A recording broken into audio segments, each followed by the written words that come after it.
Welcome, everyone, to the Uncanny Lens, where we are exploring self-concept reflections in pop culture and media. I am your host, Jinx. And I'm Minx. What we do is we talk about the self-concept that we see in the storytelling that surrounds us.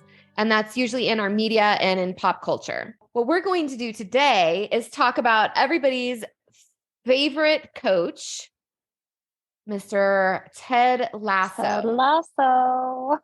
Minx, can you tell me a little bit about why you think Ted Lasso is such a good character? So when we were first just talking about this, I think the third season was underway.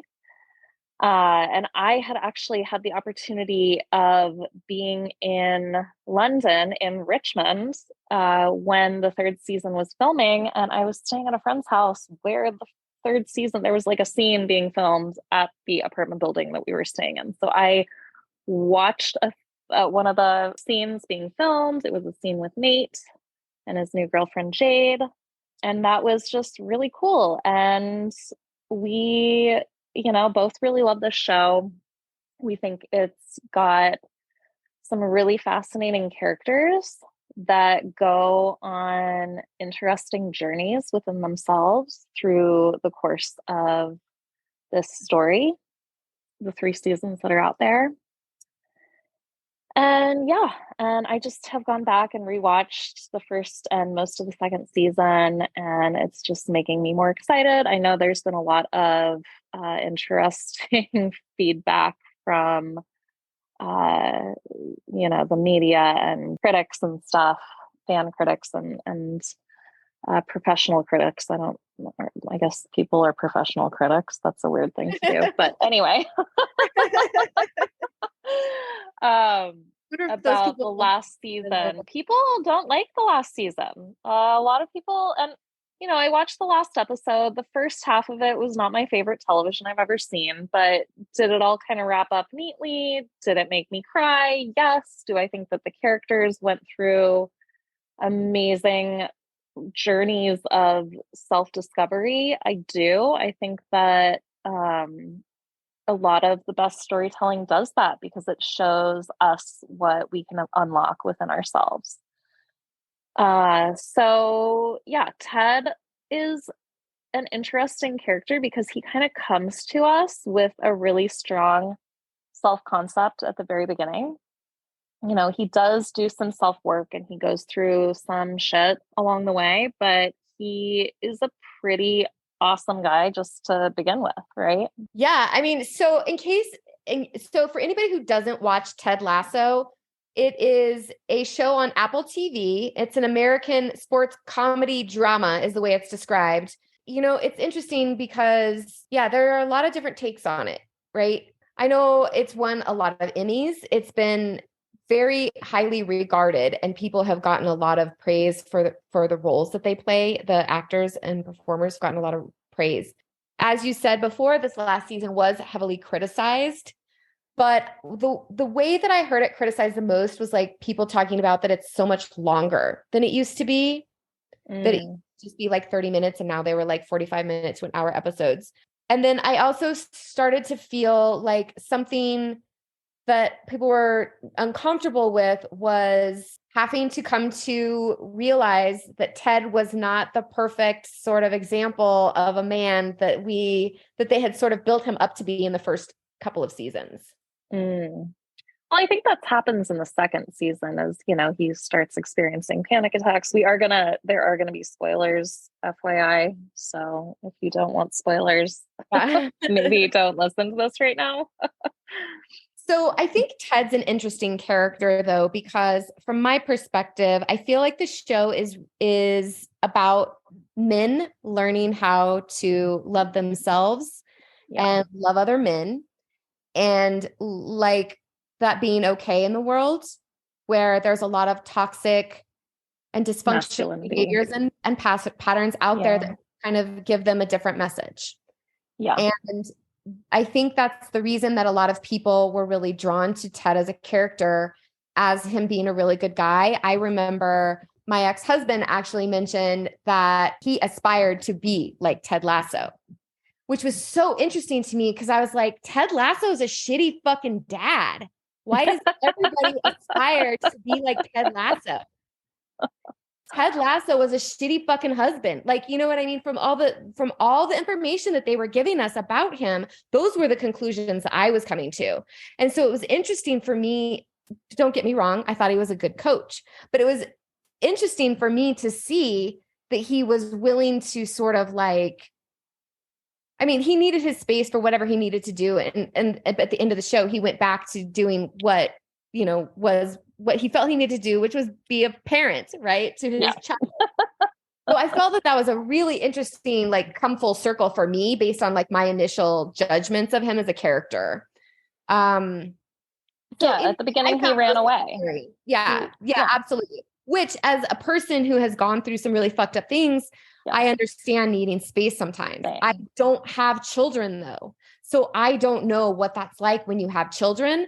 And would his ex-wife have had the same opportunity to just fucking go to another country and pursue a job that she had no experience in and not be seen as a shitty mom? No. Like, you know what I mean? Like that, there's no way that not in the world we live in this exact moment.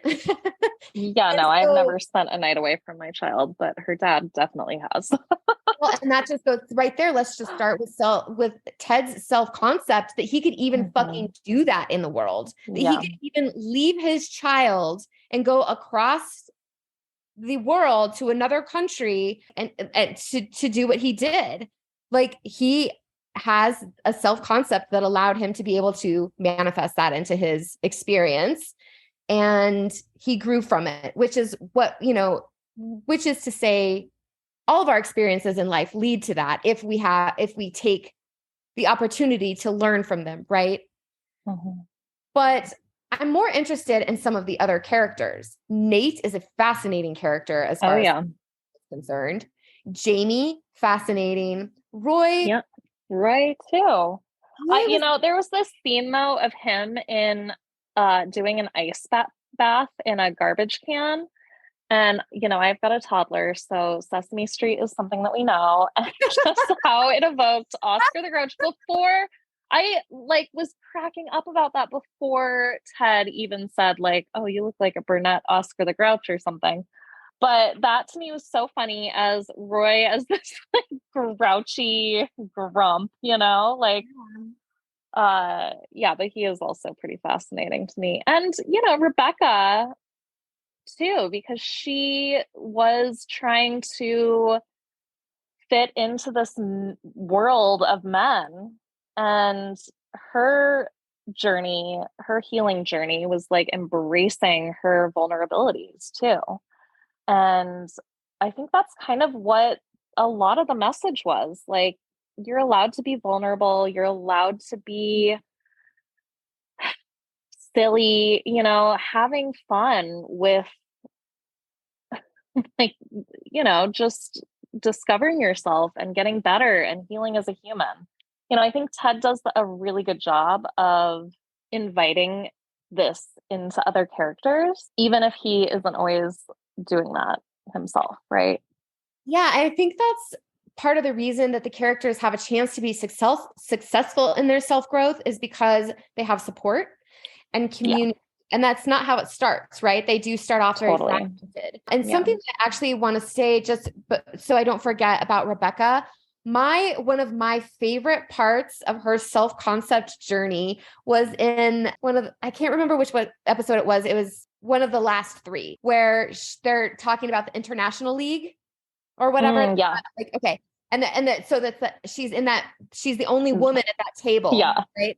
But before she's going into that meeting, she's seen herself in the mirror as a child, as a young girl. I started crying because by the end of her going through that process, she was no longer seeing herself as the little girl in the room. And then when she went into the room, she saw all of the men as their younger selves. And she was like their mother. She was basically how dare you? What are you little boys thinking? It was such a beautiful moment in self-concept for me Yeah. because it was illustrated so well in the way that they like just Mhm. portrayed it. You really couldn't miss it as a self-concept moment. She was Yeah. seeing herself as a younger child and feeling vulnerable, and that wasn't the place for her. She didn't belong at the table, but she Mhm. fucking snapped herself into it. She did whatever Rebecca fucking does to be Yeah. Rebecca, and then got herself back into alignment with her embodied ideal self of Yeah. a Boss strong, girl. Boss girl is empowered. the name that she gave herself Yeah, on that dating app in season 2. She was boss girl, you know? yeah, But yeah, no, exactly. Rebecca's, she went through a big shift. Like there was this, okay, so I could not help but have the imagery of Rebecca as the ice queen. And when she gets up on the karaoke stage in season 1 and she sings the Frozen song about letting it go, it's like, Yeah. this is so perfect. Her being this ice queen and then like starting to let go. And when I first saw that episode, I was like, oh, this is such a cheesy song. But like rewatching it, I'm like, oh my God, this is such a perfect song because that's when she lets go of like her plan to destroy the team. And she goes out and comforts Ted in the same Oh my seat. Oh gosh, my God, I one of my, forgot she even had a yeah, plan to destroy the team. I forgot yeah, that was yeah, her yeah. entire Season plan. 1, that That's was like why the she whole hired thing. Ted. I Yeah, completely forgot just about this that. like goofy clown of a human. And she was like, no way is he going to be successful. Yeah. And then, okay, so in that same Oh, that makes season, it there even was more fun. this scene Mhm. where they're at the darts in the bar, which I've been to that bar. It's so cute. And her ex husband, that douchebag, is in the room with his new wife. Oh, by the way, so you know who that is? That's Rupert, right? So that's Anthony Stewart Yeah. Head, who was Rupert Giles on fucking Buffy the Vampire Slayer. Oh That's my God, that's Giles from hilarious. Buffy, What? dude. And his name is Rupert. Rupert in this again. And like they're like in the last episode where he was like walking out onto the field and he was all dressed in black with that trench. Black. I Yeah. was like, oh my God, he looks like a fucking vampire. And it was so Totally, totally, totally. cool. Yeah. Anyway, what a scumbag. Yes. But so Ted is like at the bar. Nobody knows that he knows how to play darts, right? And they're like, they've got this bet going on that he's gonna lose, whatever. And Ted says, so be curious, not judgmental, which is a quote by Walt Whitman. And this is the Diamond Dogs episode. And I want to go more into the Diamond Dogs soon. Just real quick, that's Yeah. also the motto in like parts work is Yeah. to be curious and not be Yes. being judgmental, to go be Yes. curious. And if you follow the curiosity, then it opens up this pathway to loving yourself more. But okay, side note. Totally. Totally. Totally. So the Diamond Dogs episode, dart scene, Rebecca looks at him there. You can just see her face and she's like, oh shit, like, yup, I've been judgmental and I have not been curious. And it's just flashes there for a sec. And then she like goes into being like, oh yeah, fuck Rupert, right? Because that's one of my favorite scenes in the entire series. It is so funny. So, oh my God, just like you're just like rooting, like you're just like, you idiot, Rupert. Like, yeah, getting Well, what you deserve there. even he's such a fun character. I mean, I could Oh, sit here and say totally. all of them are fun characters for self-concept exploration, but so I'll say with Rupert and I'll say with Keeley both, right? Like Rupert, I actually thought, based on the last couple of episodes in the entire series, that he was going to experience some kind of growth or change. So Yeah, it was disappointing, although not surprising for the character to not see that happen in the final episode, of course, to see him just revert right. back. But we So saw a glimpse of it. We saw a glimpse we of it did. in that We did. boardroom scene where he and Rebecca were able to like have fun again. But then, he goes in for a fucking kiss. Like, this must Right. mean you like, Yes. it's Because yeah, and she was like, ew. right. But, I think that he was starting, like, his journey is just now starting, right? I think that we can kind of have that takeaway. Like, the show's over, A but really I good hope that takeaway. this has, like, given him an opportunity to change, right? Yeah, that's a great takeaway because I was feeling a little bit disappointed about Keeley's kind of final whatever. Her self-concept has been pretty consistent Yeah. throughout. which means I haven't seen a lot of growth in her also. So just kind of towards the last, the end there, with her, and I think her coworker, Barbara, it was Barbara, the one who yeah. like rugby and wanted to see like all the blood. Yeah, the blood. Yeah. Yeah. So I just started seeing an evolution in Keely's self-concept towards the end. Up till that, I felt like her self-concept very much was tied into whoever she was. Relationships. Yeah. Totally. Yeah. And you know what she did at the end that I really liked was that she didn't end up with either Jamie or what's his face? Oh my God. He's there. He's here. He's there. He's everywhere. Yeah. Right. Yeah. So she was like, oh, but I don't need a relationship. I don't need to be with anyone. And there is that, it's really interesting because I've got a lot of friends, and this is how I was as a younger woman too. I was like always in a relationship. I didn't feel secure in myself if I was single. And so that's she does evoke that like really cute, sweet, pretty, nice person, but she doesn't want to be alone. And she's always searching or like, finding that person that she can be with.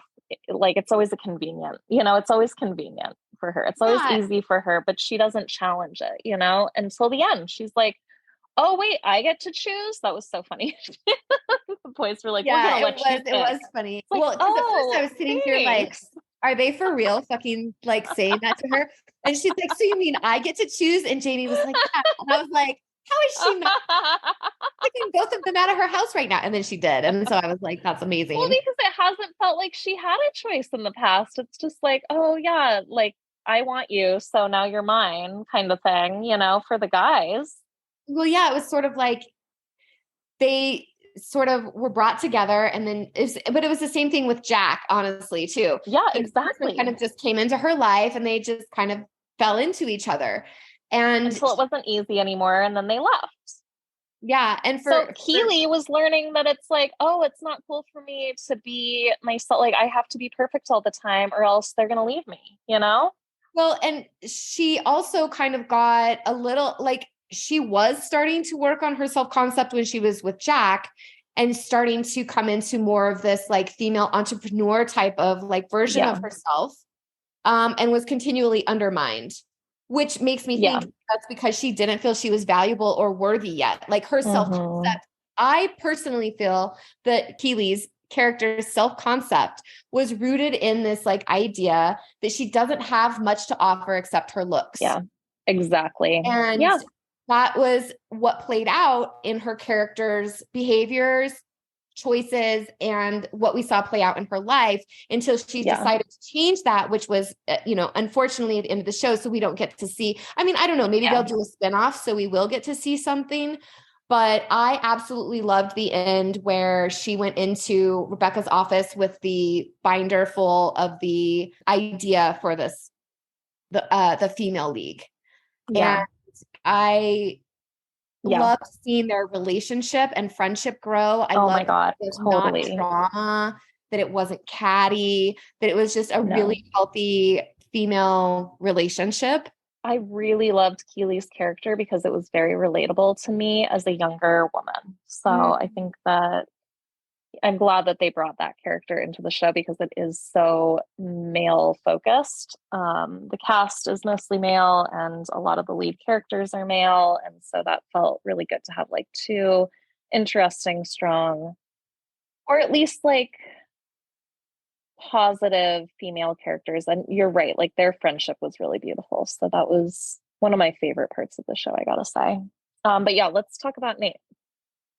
Yeah, well, and just insecure, like wart of a human at first. Oh my gosh, yeah. Okay, well, just really quickly though, I do want to back up and just say you're right that there wasn't a ton of like female influence in the show, and so the ones that were generally positive. Because even thinking of like the pub owner, May, I just absolutely like loved her like very like matriarchal type of like essence that she brought to the show. Rebecca is definitely Keely, just such fun characters to watch how how they were in the world. Yeah. And Fun and relatable, I would say. Yeah. The therapist. Oh yeah. Therapist who then became a Doc. team therapist at the end of Yeah. the series, and then Ted's Second wife. season. Yeah. Those were Yeah. the main. Oh, and then Sassy. Oh yeah, Sassy was great. Yeah, Yeah. Sassy was she was a really good supportive character. But yeah, but you're right, there was much more emphasis on like the The men. And male that's why characters. I ultimately come back to it being a show about men learning how to Yeah, love themselves. totally. And yeah. Um, Yeah. but Nate, yeah. So Nate's self-concept in the beginning is just that he's Unlovable. kind of like, I don't want to say a loser, because I don't know that he really ever perceived himself as a loser, but maybe just like not Like he was surprised when people great. knew his name. He didn't like, yeah, he was like, I mean, I said a wart of a human being. Like just Yeah. I mean, he also something's didn't on really have you and you're like, boundaries. yeah, He didn't. So Jamie and some of the other team members absolutely were engaging in inappropriate behavior by bullying him and bullying. doing some Yeah. of that type of behavior, harassing him, just being fucking dicks. And he also had such a poor self-concept of himself that he did nothing to Yeah. like, stop it or to and I know that that's like saying things about like the victim, right, in the situation, but this is exactly why Yeah. we talk about these things, Yeah. because Exactly. where do we say no? We are taking accountability for our own action and our own self-concept, and as long as we're safe in the situation, right, we're not putting our life or limb in danger, as long as we are safe in the situation, it is okay to like have boundaries and to improve upon our self-concept. Yeah. And in those moments, Nate could have improved upon his self-concept by saying, it's not okay to treat me this way. Right. Well, then he overcompensated and he started bullying the the guy that took his job. So Yeah, he was like, "How dare you embarrass me?" Like that was in season 2. But yeah, so he, instead of kind of rounding out, he kind of went through this process of overcompensating and becoming the bully. Right. Had that weird spitting thing that had to happen though, for him to like be able to switch into this other self-concept.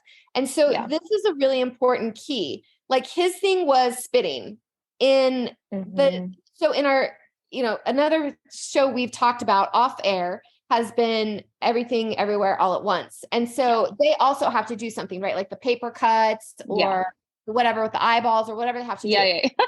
Something that kind of has to happen to like switch them into, okay, so that's embodiment, right? So like he was going about it in this weird way where he was having some sort of like, I don't know, there's probably like some actual psychological term for it, where he was like going into this other version of himself to embody. Yeah, this other archetype. By doing this like spitting type of thing, right? Where if you were doing that in like the real world, you would be doing things like, I mean, I feel like embodiment strongly comes from your senses. So dressing differently, surrounding yourself with fragrances or smells that would help you embody the energy you're trying to embody or bring you into. His hair started looking like Rupert's hair. Yes. I mean, but yeah. So yeah, I mean, so as his self-concept changed, you notice those other things start to change as well. And one thing that didn't change though, which was interesting, was his food. So he still kept eating at Taste of Athens. Because we know why. He was interested in the hostess. Jade. Yes. Oh, I forgot about Jade when we were talking about the ladies too. I wasn't sure I like her. And she ended up being like really, ended up liking her. Like here's why I didn't know if I was going to like her, because I didn't like how Nate was acting. And I was like, well, what kind of a woman is he going to attract with that kind of a self-concept? He's going to attract another person with a shitty self-concept. Yeah. But that's not what happened, because I think at the root of it, Nate's self-concept still was that he was a kind person with a gentle Mm-hmm. heart, and that he was Yeah. trying to be someone that he wasn't, that he really truly wasn't. It was a part Well, that was because he saw people like that succeed, right? He saw, exactly. yeah, people like And Rupert get what they yes, wanted by being a jerk, you and know? he picked up on those behaviors and Mm-hmm. patterns instead of picking up on the other things that go into embodiment, Right. right? Like the way you feel, or the way you like are Mm-hmm. standing or present yourself, or like what you're listening to, what Yeah. you're eating, what you're like, you know what I mean? All of those things. And like, yeah, he just was paying attention to the behaviors and mimicking, those Yeah. behaviors. Mm-hmm. And he was really good at it. Yeah. Yeah, so I think, we're kind of like hoping to get some sort of a message across. And I don't know if we have like much audience that's in kind of this adolescent phase of life where, we see bullying happen, and instead of growth or change, positive change coming from the victim, Yeah. and we see this aggression. We see the victim become the aggressor, right? So, Which is what Nate did. how, which is exactly what Nate did here. And then, it took him kind of opening up and becoming a little bit vulnerable. And it took a character like Jade to kind of show him this love. It took Ted not reacting to him like that, because he showed up with love again and again and again. And that just was so confusing to Nate. He's like, well, when somebody does something mean to you, you're supposed to do something mean back, right? And that's a very adolescent, it's a very It's a emotional childish, immaturity. Yeah. Yeah. it's very much about maturity. I mean, that's what you see with little kids at the playground. Like, I've got a toddler, and somebody hits her, she's gonna get you. Yeah. It's I like, mean, really, it's what we see just so much in our American culture, if I want to be honest yeah. with you. Oh my God, completely. Yeah, there's not, and this really, it's something that we need to look at in ourselves. And it's something that, okay, so I recently went through something very difficult with somebody I thought was a close friend. And when that person attacked me verbally, threatened me verbally, my initial state was like, fuck you. I'm going to come at you, right? Like, this is insane. Like, Right. many people were like, how did you not punch this human being in the face? What I was able to do was not react initially. I was able to sit with my thoughts for a day. This was not an easy thing to do, I've got to say. Did not respond in the moment with Right. Because anger. you not only have to sit with your thoughts, but you have to sit with Yes. how those thoughts feel inside of your Yes. body, which you cannot Right. escape from unless you are engaging Yes. in escapism. Yeah. Yeah, exactly. So, you know, if you feel attacked by somebody out there, if somebody is doing this bullying to you, do not react in the moment, I think, is like one of the best pieces. And I'm not here to like give advice or whatever, but like that felt so good to me, going back, looking back at this situation. Hmm. Now that it's like months in the past and it's not like a daily thought that I have in my head, but giving yourself space, giving yourself time to actually sit with your body, with your thoughts. How does it feel in your body? But wait for that to, like, wait a day, wait a week, wait however long you need to wait, but just give it some time. I think that's really good information. So, because like you're saying, you don't really want to give advice, but like good suggestion, let your nervous system get back into a space of being regulated. I also think that during that time, if one has the capacity to do so, to like work on your self-concept. And maybe that's not as easy to do in the moment, like you said, because you're dealing with like the actual thing that's happening too, right? That wasn't an event that happened, like it went on for a few days or a week or whatever, right? That you were kind of dealing with it. But like in that time, I know that you were also feeling, so I'm going to assume that I knew what you were feeling. You were feeling supported. You were feeling that you were loved. You were feeling that you knew Yes. you had people who were saying like, no, this is a ridiculous situation. And so you also had that like as part of your self-concept, right? To Yeah. go into that difficult situation. Now, Well, and I talked to you about it. I mean, like, yeah, you reach out, you've got to, talk to people. And I've got to say one more thing. At the very end, there was this, there was the last Diamond Dogs meeting, and Higgins, they proposed this question, can people change? And Higgins said, ask for help and accepting it when you can. And if you keep doing that, you'll always be moving towards better. And I just loved that. It's like, yes, but asking for help, community is so important. The fact that they built that like Diamond Dogs group and that Roy joined at the end, it was just so beautiful to see, And we do need community. We do need support. We need to be comfortable asking for help. I mean, and I want to say that, yes, we as people, but I particularly liked seeing this focused on men and like kind of giving the permission slip, so to speak, that, it's okay. Because the other thing that's part of this is that everybody is a reflection of us in some way, right? The idea behind like the law of assumption of everyone is you pushed out. So it's not too surprising to see that Ted continued to hold Nate in a space of love, because Nate maintained that space of love within himself, which he was able to come back to in the end. When he realized he didn't want to be like Rupert, he didn't want to lose what he was building with Jade. He had already lost the relationships that he had built with the other team because of this aspiration. And then realizing in that moment he didn't want to, he realized that he no longer saw himself in Rupert, that was not something that he wanted. And so he went off to ask for help, which is essentially, let's this will wrap it up really nicely. He went off to ask for help. He went back.